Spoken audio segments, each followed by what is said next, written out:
Hi everyone, my name is Rob, and on behalf of the Caring Together Ministry, I'd like to welcome you to today's seminar on dealing with bad memories in anxiety and depression.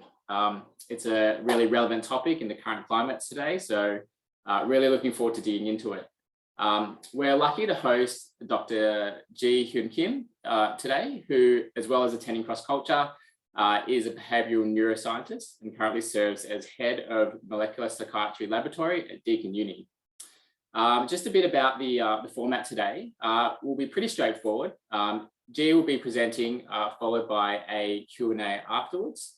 The Q&A will work in a similar fashion to our Sunday sermons. So we have a number for you just up on the screen now, where you can anonymously ask questions. Alternatively, you can also use the chat box in Zoom itself as well if you want to ask a question. Certainly feel free to ask those questions whenever during the seminar, and we'll cover those off at the end. So I'd like to now introduce Dr. Jee.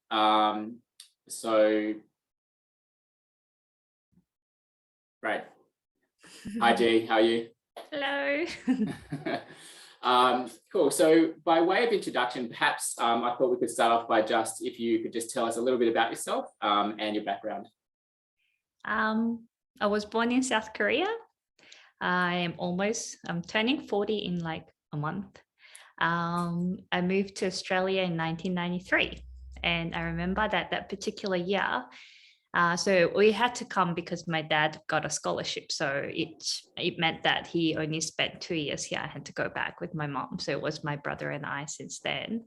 And I remember that year very clearly because my dad was picked up by his colleagues, who's a good Christian, little brother who was like a deacon at the biggest Korean church outside of Korea in the world. And he picked us up on that Sunday, 3rd of October, straight from the airport and took us to church. And my mom was always a Christian. My brother and I are a bit agnostic. My dad was not Christian, but that's the date that he accepted Christ. So a very memorable date for us. So we talk about it quite often. Yeah, our family.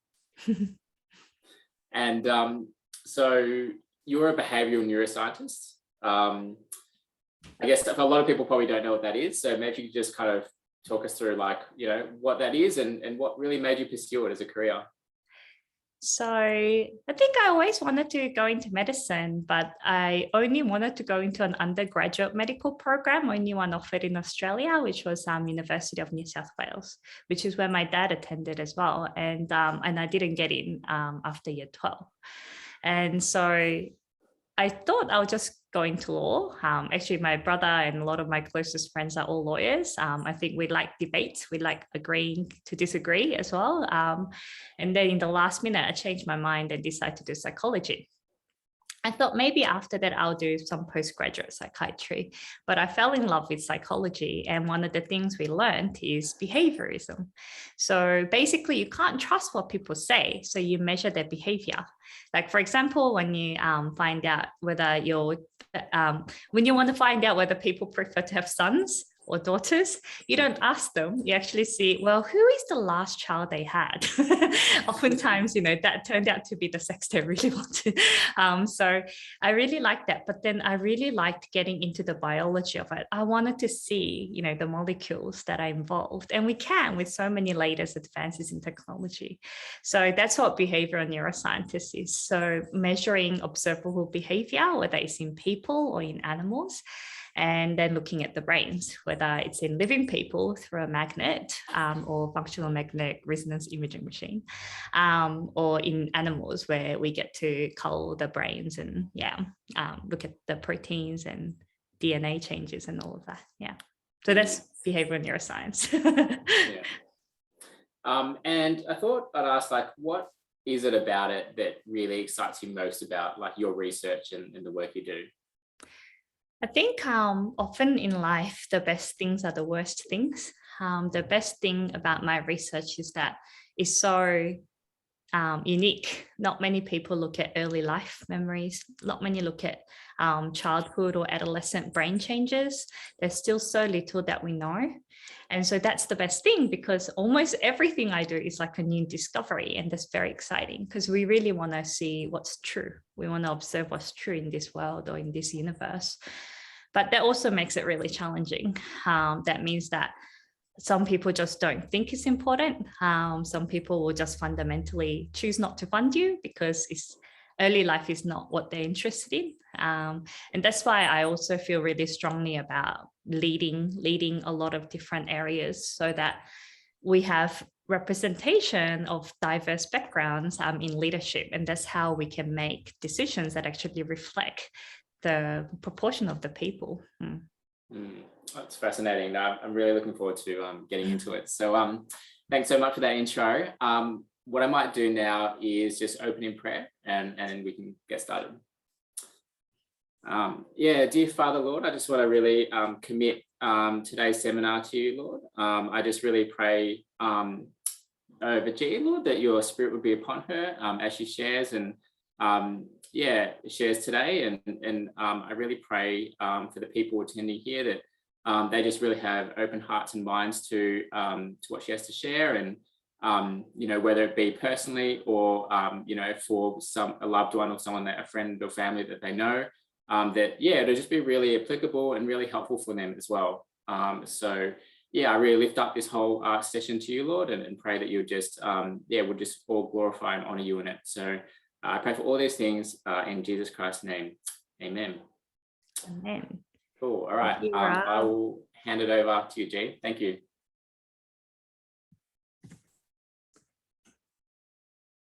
Excellent. So thank you for that introduction. Let me see. So I think this cartoon, it's been around for years actually, really represent at least how my emotions work. I think I'm naturally a very joyful person, but bad things happen and then it ruins my mood.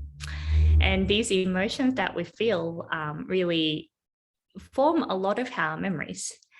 And the most common one, most pervasive one, is actually what we call Pavlovian conditioned emotional reflex. And as the term suggests, reflex means it's something that you cannot control.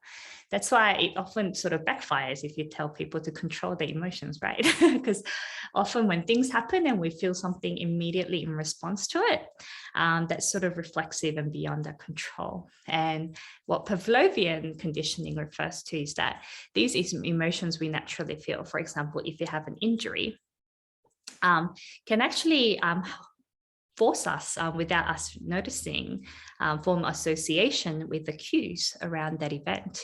So it might be a car accident. And what would happen is that then you feel bad towards the car, even without any subsequent injury, even in safe driving contexts.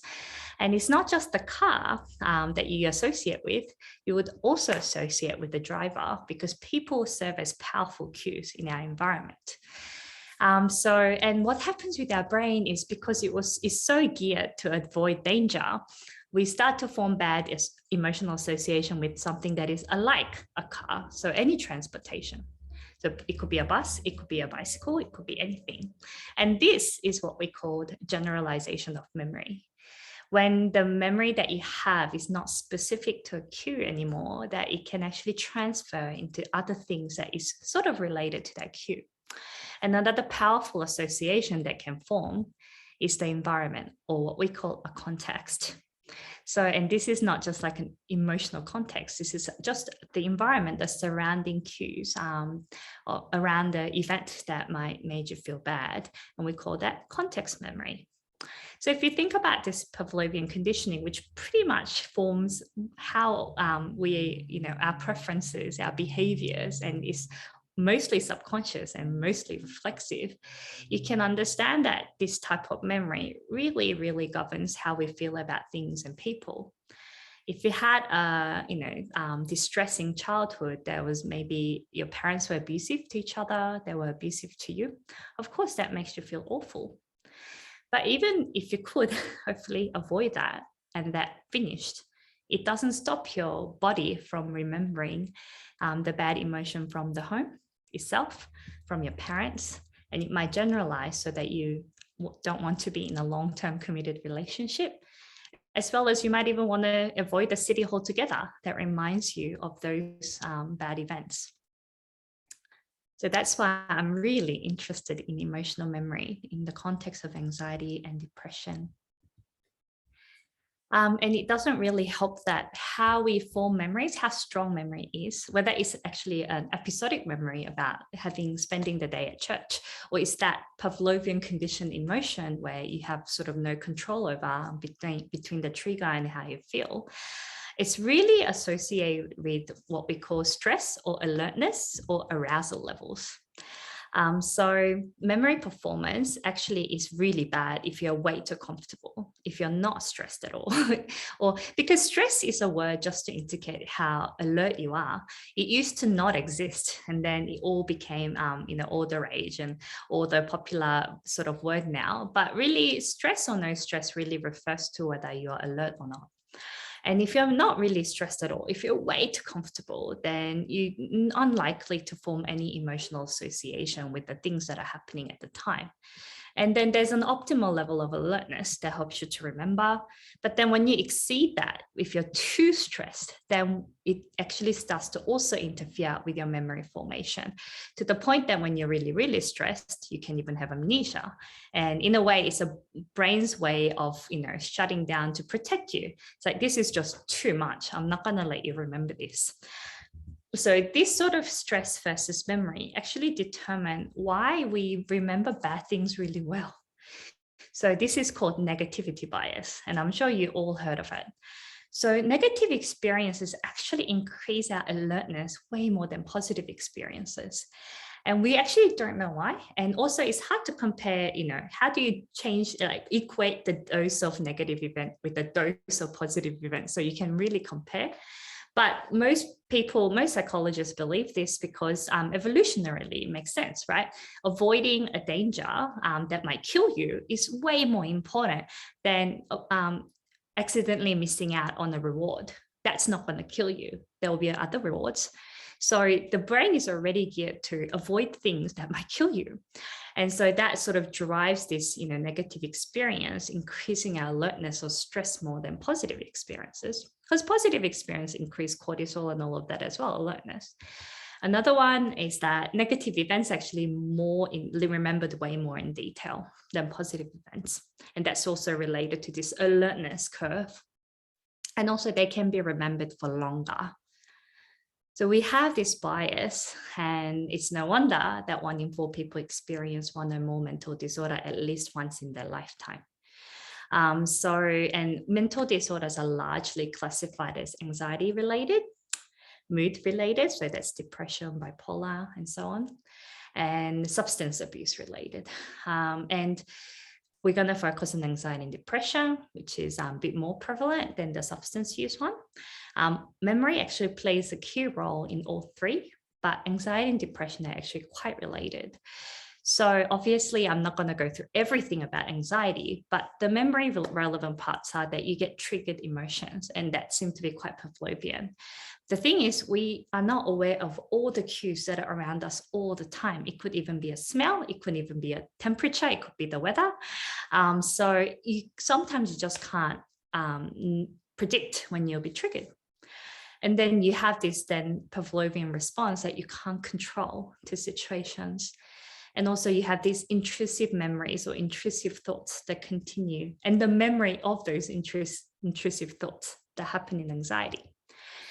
But it's a disorder, so don't worry, I'm sure you all experience this at some point. Doesn't mean you have a disorder. But it's a disorder, diagnosable disorder, when it actually interferes your ability to function at home, work, and society. But it's okay if it is a disorder, because there is help. Definitely see a professional. But if you do feel like, you are not the best, if you're failing to be a good, or for me, like good daughter or good wife or good teacher, good scientist, it is actually okay to consider, seeking to see whether there is something you can do, whether you have a disorder or not.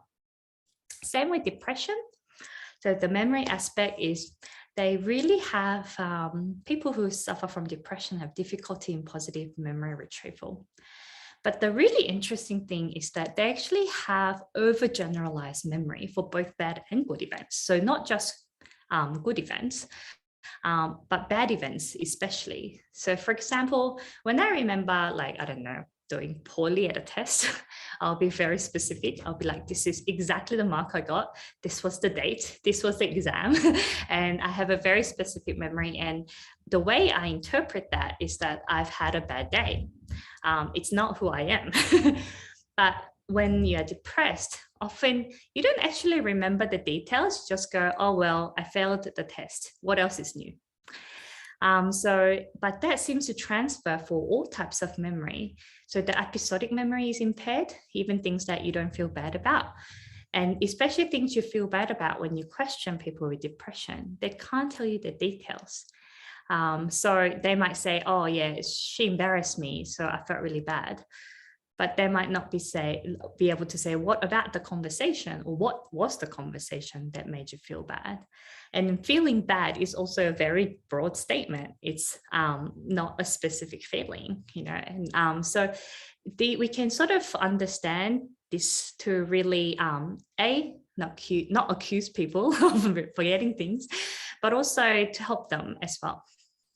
And it's a disorder when it also interferes with their ability to function at home, work, and society. So we have this Pavlovian memory. So you had a car accident and you feel really, really awful, and the emotional memory is very, very strong. There's actually a different type of memory that also exists in that, and we call it an episodic memory, or a semantic memory, almost like what actually just happened. So not how you feel about it, but what actually happened. So the aim of trying to treat anxiety is not making you forget everything. Like I said, that's actually a bit like depression, but to reduce the emotional content of that cue. I have participants constantly raising hands. Is that something, did they want to interrupt, or let me just check. I don't know. I'll just continue, okay? Rob, tell me if I'm doing something not right. So, oops, I have to restart. All right, something happened. So when we want to forget, in the clinic, the most robust form of actually reducing the emotional content is by exposure therapy. And it's simply repeatedly presenting the cue that triggers you, but in a safe environment, like in a, there's a clinician next to you, or so on and so on. And that is supposed to reduce the emotional content and make you a bit more neutral. Okay, I'm gonna check the chat. Yeah, okay. I'm just going to ignore, okay? Just talk to me, unmute yourself if you need. Okay, so, and just like the memory can be generalized, we can actually use other cues that are related, because the car might be, making you go into a car, for example, as a form of exposure might be too traumatic. So we can use related cues. But actually what has been quite effective has been exposure by imagination and virtual reality. So people who are really, really scared by height actually are often treated with virtual reality, where they can, experience going up, but knowing that it's not real. Like they make the visuals not very good on purpose, so they know it's not real, but it's actually effective. And imagination as well, where you are guided into going back to that context and exposing yourself, but knowing you're safe. So this is called exposure therapy, and it is an active forgetting of the emotional memory by replacing it with a neutral emotion related to the similar cues. And that is the most effective therapy actually in terms of long run, waiting long term, compared to other types of therapy, whether it's medication or rapid eye movement. But anything that works is actually really good. And it's essentially facing your fear. And you can actually apply this in everyday life. So obviously, if you have a big trauma or big bad memory or a broad memory you don't even remember, and it might be actually interfering with your everyday life, you do need to see a psychologist. But we all have little fears that actually stop us from being the best that we can be. And we can try to face that if you want to overcome these fears. For example, I have a really, really good friend, and she had this fear of first dates, but she really wanted to find somebody to be with. So, and the problem was the fear wasn't the fear of rejection. It was actually fear of having to reject people, because she had like 3 bad first dates in a row where she was set up by people. It was blind. And, the guy had a great time because she's really engaging and she's a very good listener. And she had a lot of experiences and she's very polite. So she would just listen and listen these men mansplaining everything she knew better on. And then they would have a great time and, they want to see her again. And then she just really dreaded having to say, no, I don't want to see you. I didn't have a good time. So I remember having to escort her every new blind date. Would hold hands in the tram and I'll pray for her. Her mum was Christian. She wasn't, but she was quite happy for me to pray for her. And then and I said, just treat it like a free exposure therapy. But you do have to be not overly polite. And also make it be like leave the date early. And so you don't have to, relive, but expose yourself. And she eventually had enough exposure therapy, bad blind dates, that she could overcome and meet the love of her life. So, and I actually really recommend this TED talk. So this guy talks about, he faced rejection every day. So when I talk to my colleagues and my students, and partly the reason why I stayed completely in psychology and decided to devote my work to it was that a lot of my colleagues and friends who are attractive, who are high achievers, had all this fear of rejection, even though they didn't even have many rejections that they had. But in a way, that was the problem. They weren't rejected enough to get used to it. And so in a way, they had to go put themselves out there and accept all rejections and process and realize that that does not determine your value. So I recommend that talk if you have a fear of rejection. It really helps, I think. But what this reminds me, what exposure therapy reminds me, is actually Matthew 12:43-45. It says, and Jesus is speaking at this time, and he specifically says, when the unclean spirit has gone out of a person, it passes through waterless places seeking rest, finds none. Then he says, I will return to my house from which I came. And when it comes, it finds the house empty, swept, and put in order. Then it goes and brings with it 7 other spirits more evil than itself, and they enter and dwell there, and the last state of that person is worse than the first. I'm not saying bad memories are like evil spirits, but I think this is just how people work. We are like empty vessels, and we don't remain empty. We always fill it with something. There is something we obsess over. There's something that we progress towards. It's almost impossible to be a blank. So driving out something requires a healthier replacement. And I think this is where we forget that we're not supposed to not just feel afraid. We are supposed to feel something else. And I think if you approach your bad memory that way, it's a easier replacement of the bad emotion than trying to just tell yourself to be blank or neutral or happy. And exposure therapy works like that. It's not erasing your memory or your emotion. It's actually replacing it with something else, like it's safe, for example. And so when this movie Inside Out came out with memories colored in emotions, and yellow, if you've seen it, is a joy, and this particular person who's a little girl has lots of joyful memories. As soon as this scene came out, I told my husband, I knew it. Every memory has an emotion attached to it, right? There's no truly neutral memory, is there? So I felt validated in my research. But it was really interesting to see, because exposure therapy really reminded me of this movie, because there's times where the sad memory, sad emotion, wants to take over and resurface a sad memory, a ball colored with sadness, blue. But Joy hates it. So it's like, no, you don't control. You stay in this circle. Don't come out. I'm only going to surface the joyful memories. And she gathers all these yellow memory balls and makes it surface into the girl's head. But eventually they come to an understanding that actually sometimes remembering said events serves its purpose.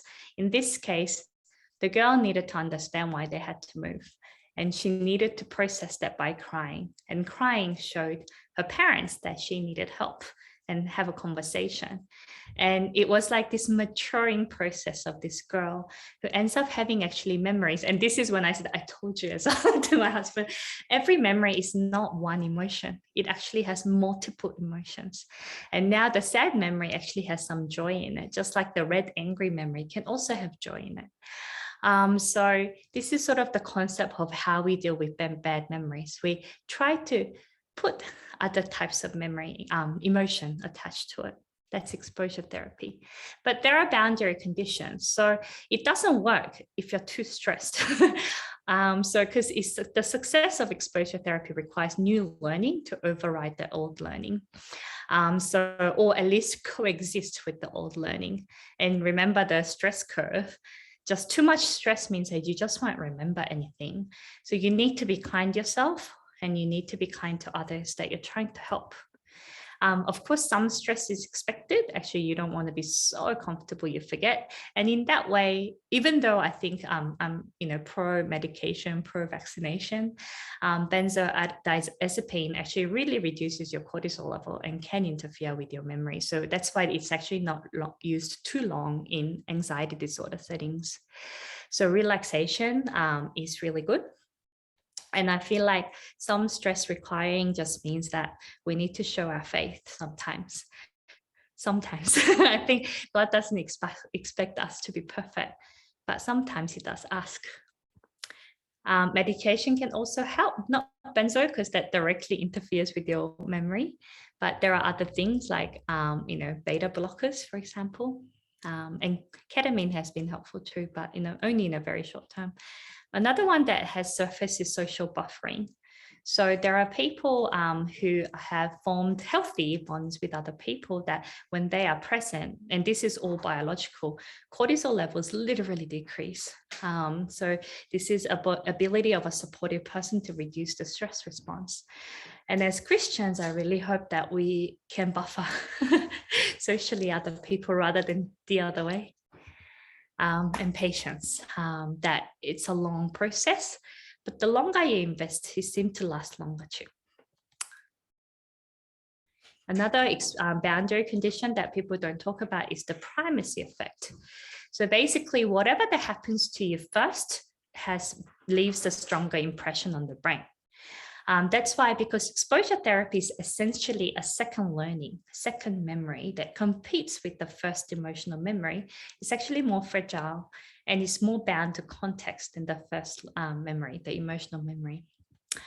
What that means is that you might have a wonderful therapy session. So social anxiety, for example, therapy often involves putting yourself in a social group therapy and you feel fine, your friends and, acquaintances in the therapy and you feel fantastic. Then you go back to school the next day and you feel horrible again. And it turns out that the exposure therapy, that second learning can just be limited to that clinical context, that clinician's office. So this is important to learn because when you relapse, this is actually partly why relapse is so common, that it's not a failure. This is just a natural process, that the second learning you're giving yourself is just very, very sensitive to the environment that you're in. And this is not anxiety, but there is, I really want to highlight again that relapse is common. And asthma is 50 to 70 after full, treatment and full, remission. And hypertension is the same. Type 2 diabetes is really high. Drug addiction is 40, 60. Anxiety is 30 to 50 as well. And that's only for people who respond to exposure treatment. So people who respond and they fully remit, they still relapse, and that's okay. But people seem to think that relapsing asthma, people get a lot of sympathy, right? Oh no, that sucks. Oh, cancer, it came back. But then when people relapse back into anxiety or depression, I don't know, I feel like there's a lot more stigma attached that it's a personal failure when it isn't. Just as these diseases involve different biology in our bloodstream, anxiety disorder is very similar as well. So it's really, really important to understand that relapse is common. Also, of course, you relapse when it happens to you again. And it's actually quite real, especially in the cases of rape. And in these cases, it's really important to try to recruit help to remove the recurrence, because then your bad memories will get strengthened and strengthened and strengthened. And because the second memory of exposure is quite tied to the context that it happens, is actually try to expose yourself in lots of different settings so that safety memory becomes stronger and is applied to many, many different contexts. So depression. Anxiety precedes depression. So this, and not always, but a lot of the times, and this is actually age of onset or full diagnosis of each disorder, major classes of disorders in mental health. So anxiety median age of onset is about 10 to 11, and this is in the quartile range. So what that top bar means is that 3/4 people who are diagnosed fully with anxiety disorder in adulthood, there would be by 20 years of age. And substance is a bit older, and mood is actually 30, is the median age of onset. So even though we might be past the anxiety risk period, we are really getting into mood risk period. Anyway, but more and more research is actually suggesting that ongoing anxiety actually becomes depression. So 45.7% of people with clinically diagnosed depressive disorder actually had a history of one or more clinically diagnosed anxiety disorder. And actually, experts agree that it's probably higher. It's just that we often ignore anxiety in youths, so they don't get that clinical diagnosis until later. And in terms of genes, if you look at twin studies that were raised together or raised separately and siblings, 40% heritability means that, if your twin has it, you have 40% chance that you'll get it too. So some people are starting to go, okay, it's actually the same disorder, but maybe it's just what happens with different duration of anxiety. And this may not apply to all depression, but there's evidence drawing the link link between the two, more and more evidence.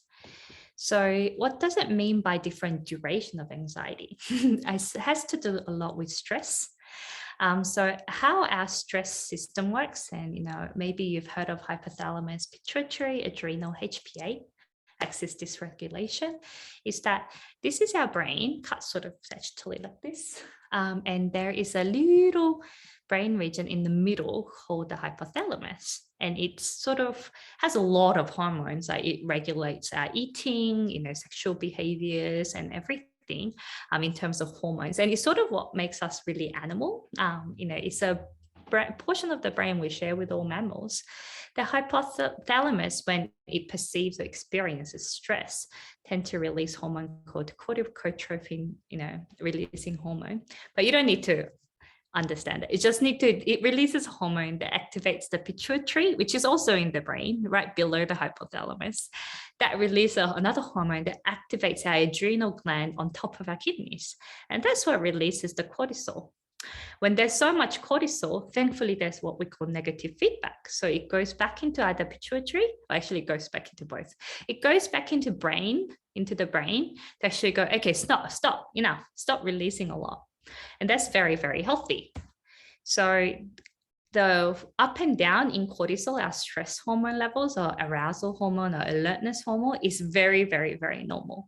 It is meant to be going up and down all the time. Even during the day, like when we wake up, it's the highest. And before we sleep, it goes down. So in response to acute stress, like something that sort of, upsets you or something that was a bit stressful, it's meant to go down and come back down, go up, come back down, and so on.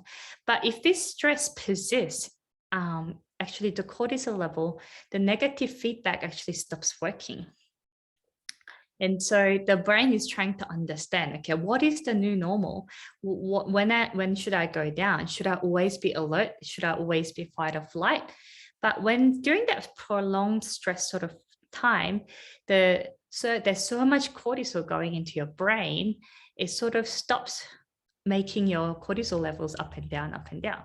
So what actually happens is that you have this reduced and blunted level of cortisol. So, if you've gone through a real long chronic stress, if you measure your stress hormone, actually it will come out lower than an average person.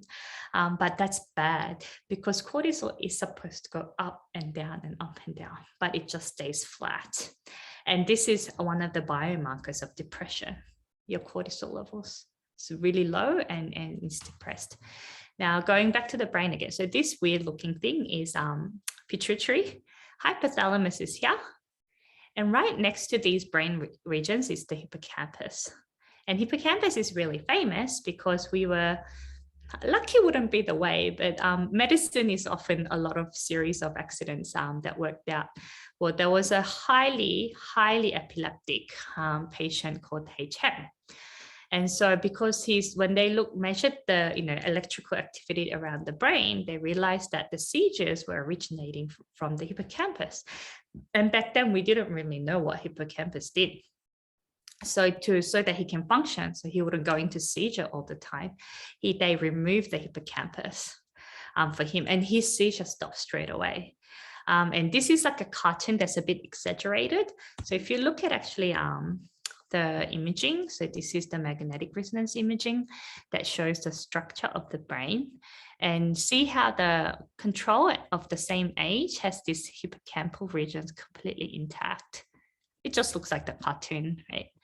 HM actually, the surgeon was fantastic, really managed to remove the hippocampus really well. But he's famous because he couldn't form new memories at all. Every day was the same. The whole movie Memento was hypothetically based on HM. What happens if you can't form any new memories? But interestingly, HM actually didn't have depression. He wasn't depressed before the surgery, but he was definitely not depressed after the surgery. So even though he had to find out each morning that time has moved and that he has to learn something, that why his wife kept getting older and instantly for him. He died a few years ago, and it was amazing to see in our field, we are all watching his brain being dissected live. Praise God, he's so amazing. So it seems like actually memory is causing, not being able to form new memories is actually not interfering with the mood. But what depression is difficulty in positive memory retrieval, as I said, and there's overgeneralization of memory. So it's almost like dysfunctional hippocampus, where stress hormone really affects, is worse than not having a hippocampus at all. So that's what these sort of aspects of memory is what we're trying to tackle, and what more newest research in depression is trying to do. How can we, if depression affects the memory, then can we affect the memory to affect the depression? And that seems to work. Not for everybody, but for some people. So one of the strategy is to build positive memory things. So I think, doing this sort of exercise like primary school kids is really good. What can you write down about positive memories? Really think about it, really consolidate it in your head. But if you were supporting somebody to build positive memory, you'd provide what we call a scaffolding questions to help address their inability to access episodic memories. So if that person says, I am never happy, we can say, well, can you think of a time when you felt happy in the past? Usually, if you give them time and no judgment, people want to express, well, there was that one time I was happy. And they might say, well, I went on a vacation. And then you help from that to work through the hierarchy, from vacation to the trip to the seacoast and to a specific trip to the seacoast, so on and so on. Well, can you come up with a specific day or event or moment in that 1 week trip that, gave you joy? Like, you built a sandcastle, or you splashed water on your friend and it was hilarious. So you can be supported by trying to not be angry that they don't have a positive memory, but try to help to get there. and write it down. So writing it down for people or for yourself really helps, because that extra movement of the body seems to really help the body to encode the memory all over again so that it's strong. Another strategy is you try to reduce the disengagement and overgeneralization, and facilitating to analyze and retrieve specific details of the negative memory. So when there's a bad feeling and some sort of bad event and it's vague and broad, oftentimes our first response to survive is actually disengage. You compartmentalize. I'm not going to visit that. I'm not going to think that. But if the memory, us choosing not to think doesn't really affect Pavlovian conditioning because it's subconscious. So it's actually better to confront that and not to disengage. And we can help people to do that as well. So without judgment, we say, what was negative about that? And they may say, I felt bad, or could you be more specific? And the person might say, I'm embarrassed. And we can say, that is more specific. Embarrassment is much more specific than bad. Or was anyone else embarrassed? Who are you with? Was it really everyone that laughed at you? Well, let's try to remember each person. So trying to sort of, engage that person sort of as a, and encouraging that person also to be a third person with you, to observe the event as an external person and trying to understand the specificity of the event. For some reason, talking about it, and maybe that's why I talk about things so much, takes the emotion out of it. It re-encodes the memory as an episodic memory rather than a Pavlovian emotional memory.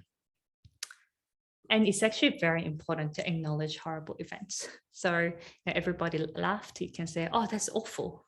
Or instead of saying, oh, well, that happens to everyone. People laugh at me all the time. No, don't trivialize, but actually just acknowledge that, oh, I'll be devastated too if that happened to me. And that sort of acknowledgement helps the person to be able to talk about things more and reduces that disengagement, that desire to just ignore and evade. Another one that's a bit more, I guess, structured is what we call cognitive bias modification. So basically it's making, if you have a bias to always interpret things in one way, it's suggesting, different possibilities so that there's more richness of information surrounding that surrounding cue, other than this shit thing happened and I feel shit about it. And this actually really is tricky because sometimes, especially if you have something like autism, whether even though you're high functioning, this might be quite challenging to do, but fun if you take it as a challenge, especially if the patient knows that they have autism. So this is what we call diverse thinking. So if there's an event or a stimulus, then we can think of many different ways, possibilities that arise from that. We can say, do you think there is any other way to interpret the event? Well, how about this possibility? Is this possible? So you can see why this particular one is a bit challenging, because you also have to have a really good imagination and you also have to be very good at diverse thinking as well. So, but when it works, it actually gives you the tool, that person the tool to reinterpret events for the future as well, to protect them in a way. And divergent thinking is actually not creativity. So I found this drawing online that was really nice. So it's really good for creativity to be able to come up with lots of alternative solutions for things, but it's not actually creativity itself. So I think it's good to think about it that way. It's like, oh, or maybe what is a creative side of you that you enjoy or hobby? And then you can say, well, us being, even if, well, I trust that your interpretation is correct, but this sort of exercise to think of many different interpretations can sort of, help you to be more creative in the hobbies that you have. And yeah, I think the trick is not to be aggressive and not blaming the person if they just cannot agree or cannot think of any alternative interpretations. But if it comes to that, it might be that this approach is not as good for that particular depressed person. And I guess rumination is the biggest symptom of depression. So in terms of what we can analyze as cognition and emotion. So we encourage switching attention from rumination to the memory itself. Again, this is sort of taking the person out of the actual episode and observing it as an outsider. And that helps to reduce the emotional component. So rumination is to focus attention on the symptoms of feelings of one's distress. So, oh, I'm such a loser. I'm such a loser. Waking up, oh, I want to kill myself. I want to kill myself. God, just, help me to survive. I'm in such a bad mood. I just don't feel like doing anything. We all, I think, tend to ruminate, especially when we feel sorry for ourselves. Someone defined rumination as continue to churn over emotional upsets, because you want to feel upset sometimes. It's all right. But when prolonged, it just serves as a personal echo chamber. I mean, I hate this buzzword echo chamber, but it's real, isn't it? We are so geared towards rationalizing our own behavior and rationalizing our own feelings. We only choose to look at the evidence that supports us and ignore the evidence that doesn't support our feelings. And so it becomes this like echo, your thoughts just coming back to you in an amplified way. And this rumination is really, really what forms a lot of depressive thoughts and behaviors. So if we can actually think about, well, what is the truth of the episode, the episodic memory? If we really focus on that, that can actually help you to get distracted from the rumination itself. So it becomes no longer about the feeling, but it's more about what actually happened. So for example, we can suggest, well, this is a very difficult memory for you to recollect. But let's try to understand and process all the hurtful emotion from this memory. So let's actually focus on it, but not the hurtful things that happen, but just some details so that we can paint a picture in your mind. So if it was a family dinner, well, what details are in there? Are there 5 details? What did you eat? What's the color of the tablecloth? What was your mum wearing? What were you wearing? What was that weather like? And somehow painting such a specific picture helps you to actually get out of the rumination of thinking about your feelings and feeling about your thinkings, but actually just writing a story that you can hopefully talk about. So we are lovingly distracting from obsessing about feelings, but retrieving details of the actual memory. Let me see my time. Ooh, I talked for a long time. Okay, so I really recommend this book, The Freedom of Self-Forgetfulness. And because I've had my own personal things, I've thought about this, thinking about self a lot. And it's sort of more eloquent than I sums up how I feel about why forgetting about yourself is so important. And so Tim Keller says, a truly gospel humble person is not a self-hating or a self-loving person, but a self-forgetful person. I upset a student once because she kept talking about how she needs to do well in order to feel good about herself. But I said, but your quality of your work is irrelevant to how you view yourself. And then she was upset. But then later she came and apologized and she understands what I mean. I'm not saying you're not important or valued or loved. I'm saying that how you view yourself is literally irrelevant to how your work is measured. So why is that so intertwined to you that you work well so you feel good about yourself and then you can work even better? I actually don't think that's how it works. I think we just need to focus on the work, and also understand that I really value you and I really value your opinion.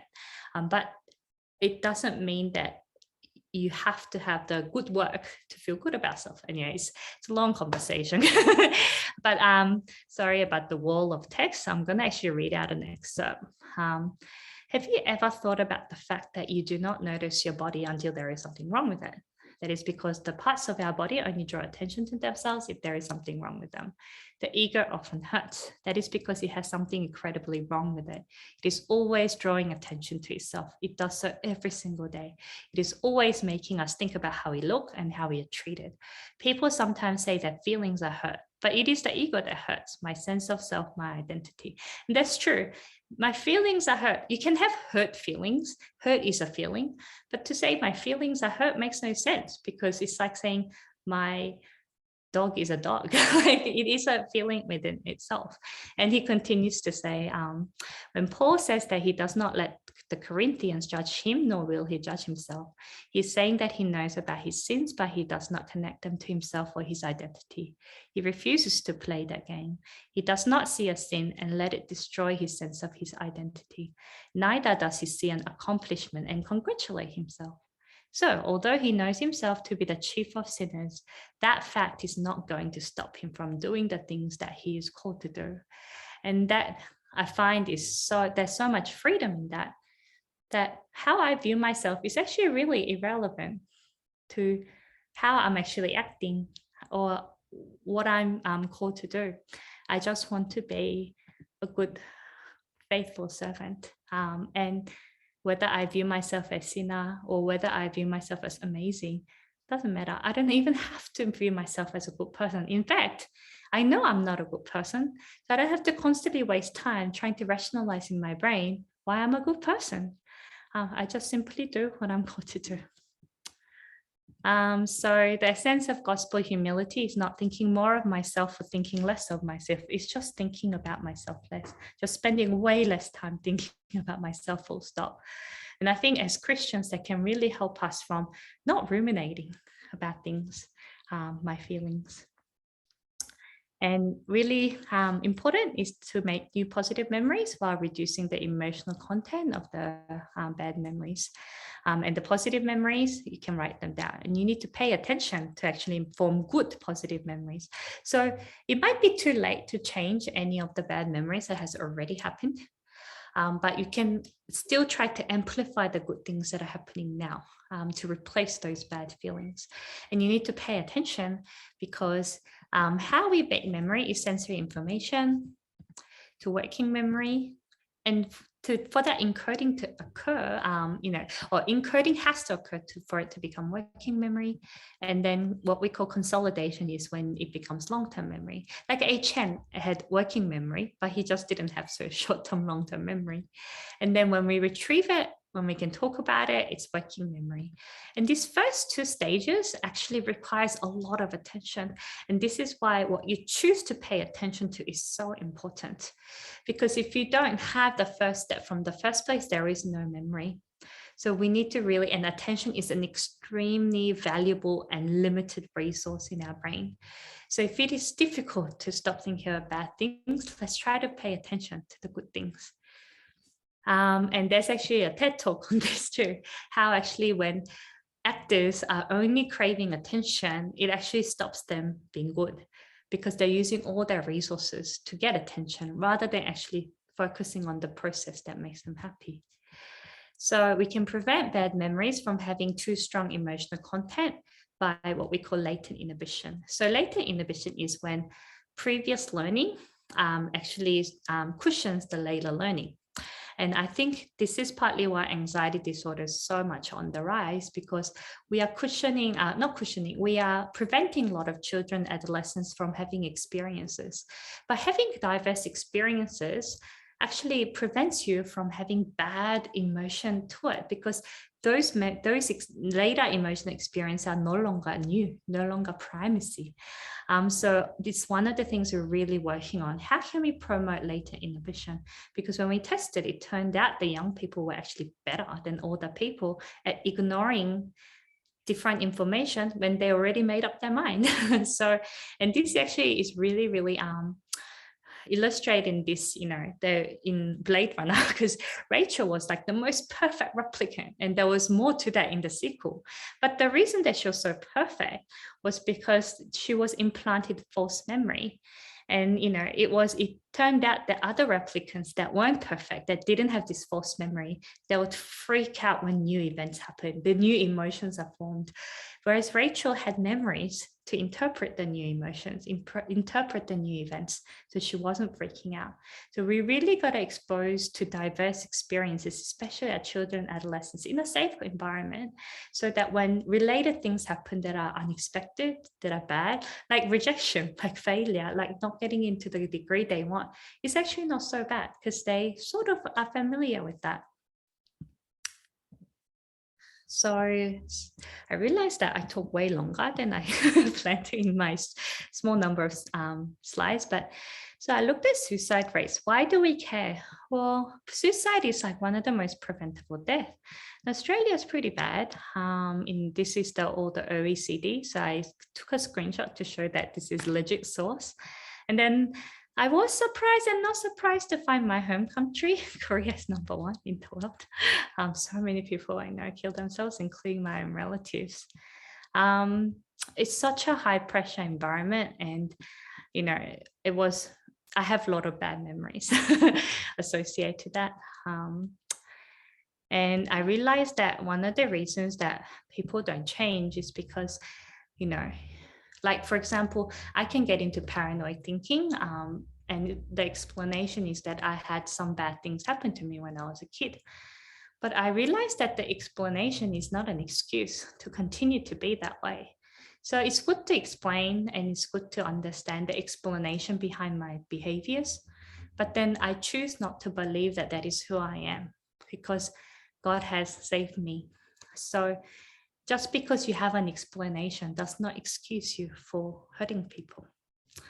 And I realized that I'd rather be loving than right. Yes, there are right or wrong things. Most things are gray, really. But what is really, what makes me not, what can I do to progress and not really leave the bad memories, is focusing on the love. And hate takes away from the resources that you have to love. So it's best to just choose love. And I'm not alone. I pray to the Holy Spirit. I pray.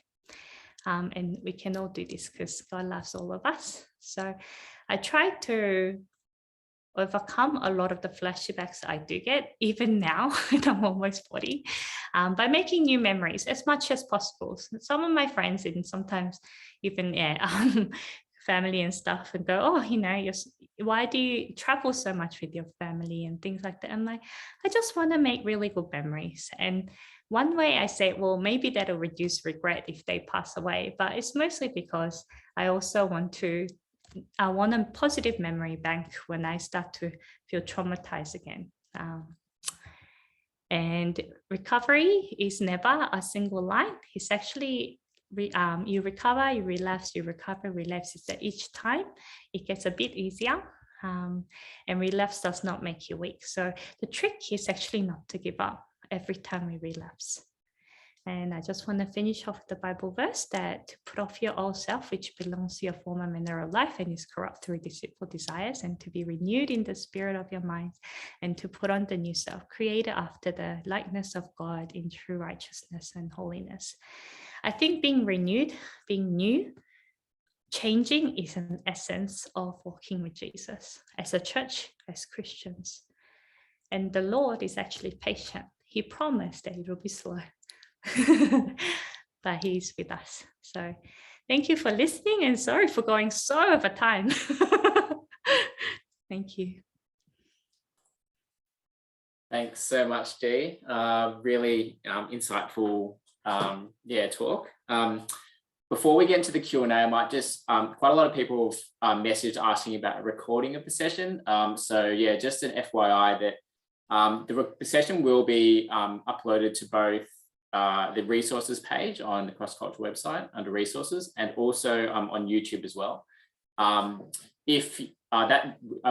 been told that that'll happen kind of roughly around a week after today. But if you'd like to kind of get it earlier, there's a feedback section at the end of once you've closed Zoom off. And so you can always just put a request in through there, and the team will pass it through to you. Cool.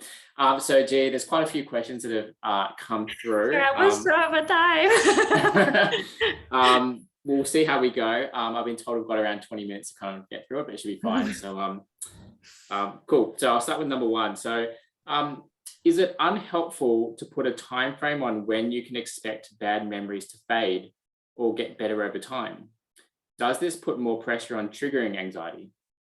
Yeah, there's no timeline. Like, I hate whenever people say, like, one of the weirdest things I heard is to get over a relationship that, that was 2 years, it'll take you 2 years. No, there's no rule of thumb. Everyone is different. Every memory is different. Like I said, we actually have no idea what has actually been, what cues become incorporated into that emotional memory. So we don't even know which are the triggers half the time. So I think you can't put a timeline. I think the trick is actually expecting that you will relapse, and that then it's okay. You just take time to recover and try again. Yeah, that's good. Cool. So another one is, what does interfere mean with regards to anxiety and depression being a disorder, i.e. interfere with homework, etc.? Like, if for depression, I guess you wake up, but you really lack energy, so you call in sick, and then you do that often. I mean, that's interfering with your work. Or that you're depressed, that even if your family wants to spend time with you, you rather just play video games, for example, by yourself. So that's interfering with your social life.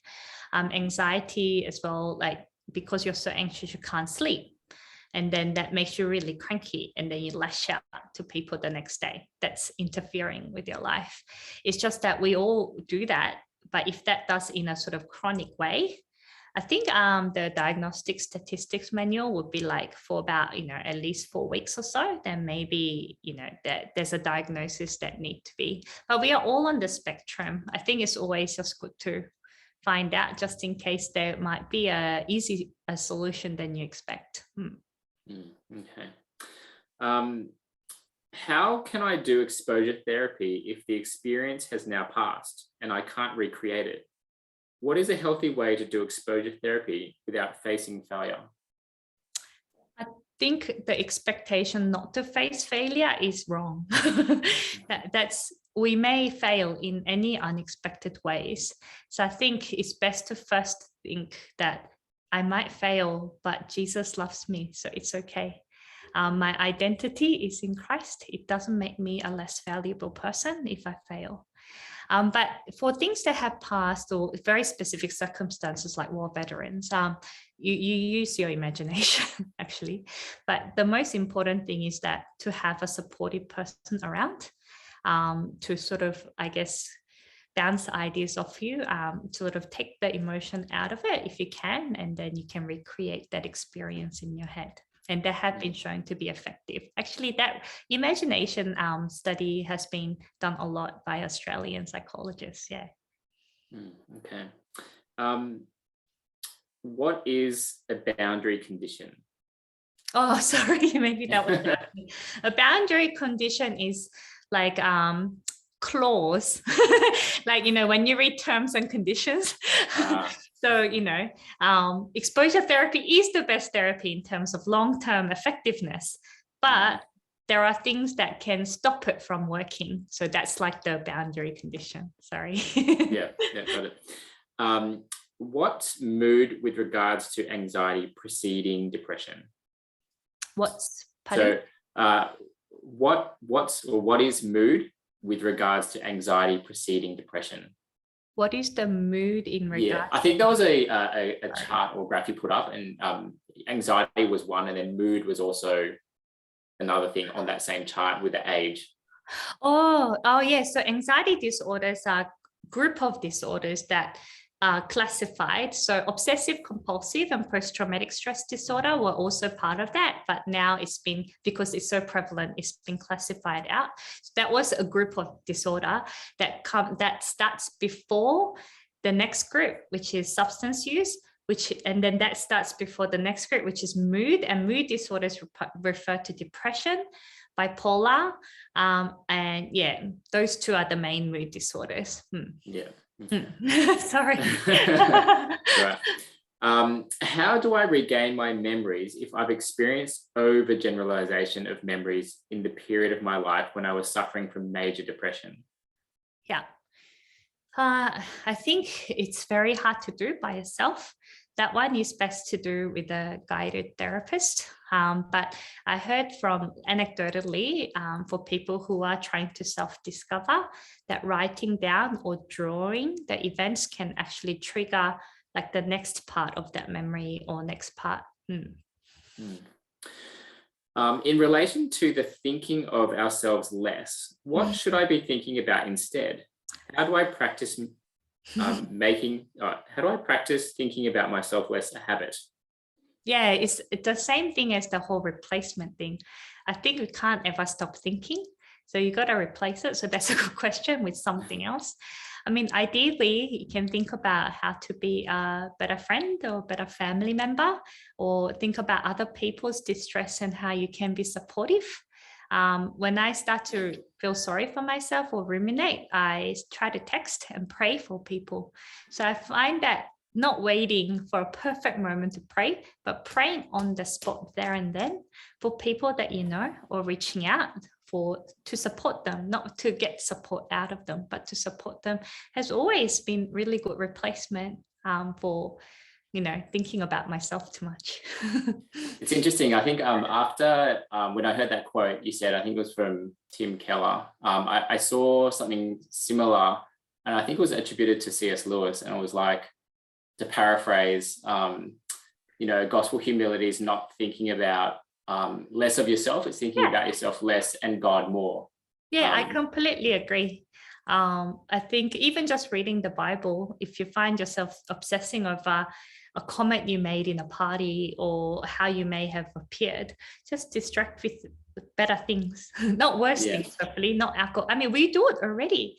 Like people use alcohol, for example, or people use, I don't know, hedonism to distract from whatever bad feelings they have. That's why substance use is often for them the treatment, right? Not the problem. They're treating something to distract. So we already do it. So, but if we can replace it with a healthy thing, something that Bible promises to be good, then surely God is faithful. Time can, so this is a quote, so time can heal, but how do we know when we are really working on the feeling or just trying to avoid it? I think, well, working on versus avoiding, I think it depends on, I guess, when there's a moment you are able to verbalize, whether you choose to verbalize it or not, or to communicate with other people. So I guess that's how you can challenge yourself. It makes sense that you might want to be super private with people you don't know, but even people that you should trust and you can't, perhaps then you are trying to avoid. So yeah, I don't know. For me, that never occurred to me. I have a rule of thumb that if it's and the thing is, I backfire with other people. That's the issue. But I chose that from being a Christian that I'm never going to have secrets. Whatever they ask, even if no matter how humiliating, embarrassing, I will choose to answer. Because I think that if I want to change, if people hear about it and I'm scared that they will judge, then maybe you should talk about it. Maybe you are sinning. So the essence, just like, Adam and Eve hiding, I think when you want to hide, it is a bit of a diagnosis of how you actually really feel about that sin or feel about that event. I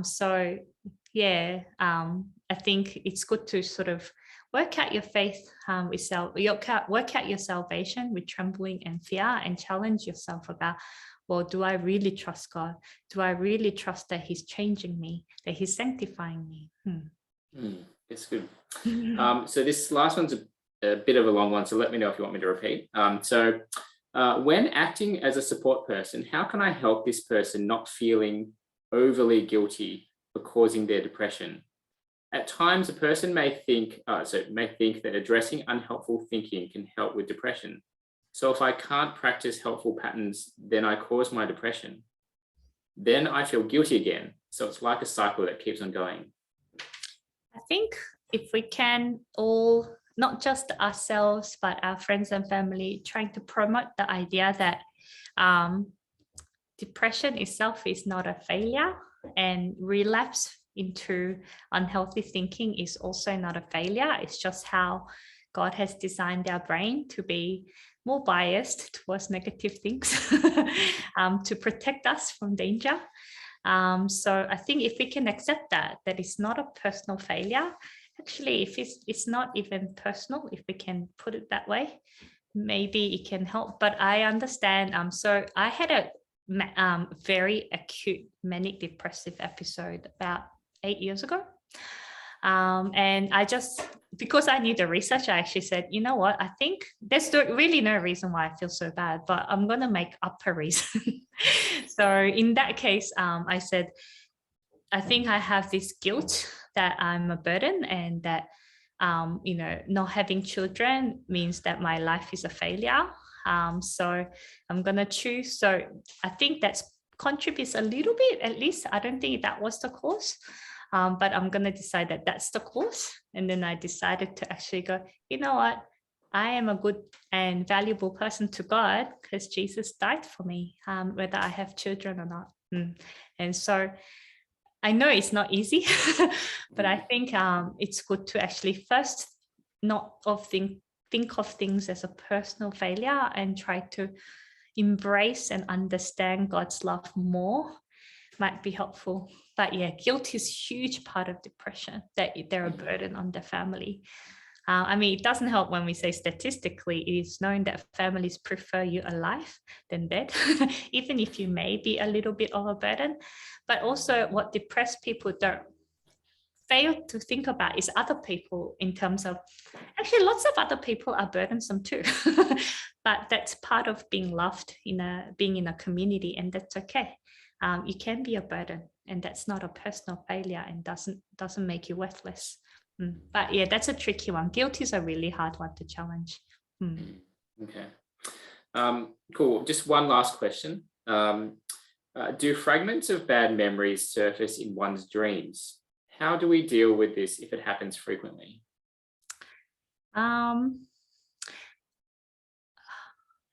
Yes, they do surface in dreams. And I don't actually dream about like real life events very often, but I do as well, the bad ones.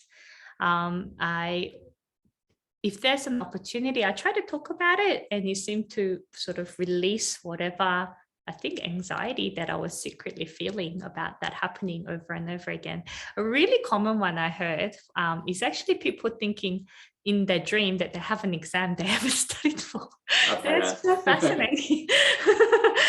I think a lot of people were traumatized from exams, because I never have that exam, but I liked doing exams. So but when they talk about it, it seemed to make it a bit, whatever emotion that they had pent up, it can manifest from another anxiety that you have that manifests as your childhood anxiety as well. So it seems that when we talk about it, that energy that you spend from having to communicate and verbalize tend to actually then transport from the emotional energy to just a cognitive thinking energy. So they can help. And if you have no one to talk to, writing it down helps as well. Cool. All right. Well, I think that is all the questions we've got. So thanks so much, Jee, for just blessing us with your time today and sharing with us so much useful information and about what you're studying and you're researching. I also want to thank everyone who has joined us today, and it's certainly the team's kind of hope and prayer that you really got something out of today's seminar. I did want to draw everyone's attention to the resources. So on the CrossCulture website, there's a section called Other Resources, which has resources both general. So I think there's a screenshot that is up, or it's not up yet, but there'll be a screen shared, which basically lists all, like, you can go to crossculture.com.net.au and then go resources and go down to other resources, and there's a whole bunch of resources for anxiety and depression. There's also a specific form as well that you could submit if you want something more specific around Christian mental health. professionals as well. Lastly, there's just before everyone leaves, there's also a feedback form after the Zoom session finishes. I really encourage everyone to just fill that in. It really provides invaluable feedback to the team about both sessions that have been run and also for future sessions as well. So yeah, if you can fill that in, take a few minutes to do, that'd be really appreciated. Cool, I think that is it. So yeah, again, thanks everyone. Thanks, Jee. And it was great to just host everyone today. Thank you, Rob, for hosting. Thank you. Bye. See you later. Bye. See you around.